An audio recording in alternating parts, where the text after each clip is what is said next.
Hello, be. Chika tayo about sa Biblia. Ngayon ay araw ng Biyernes. Biyernes Santo, na kung saan ay pinagdiriwang ang araw ng kamatayan ng ating Panginoong Hesukristo. So, ang ating Panginoong Hesukristo ay namatay sa krus alas 3 ng hapon, araw ng Biyernes. At yun nga ang ipinagdiriwang ngayon, kaya tinatawag nating Biyernes Santo, na sa English ang tawag ay Holy Good Friday. So, bakit Good Friday na kamatayan mangkaha ng ating Panginoong Hesukristo? Bakit naging Good Friday?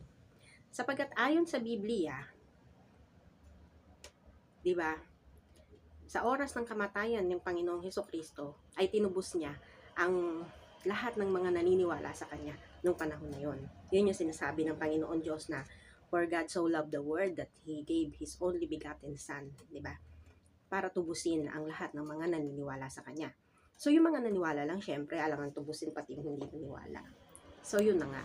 Tinubos ni Kristo ang lahat ng mga nananampalataya sa Kanya nung kapanahunan niya. Kaya, dahil tinubos ang mga tao sa pamamagitan ng kamatayan ng Panginoong Hesukristo, kaya naging good ang Friday.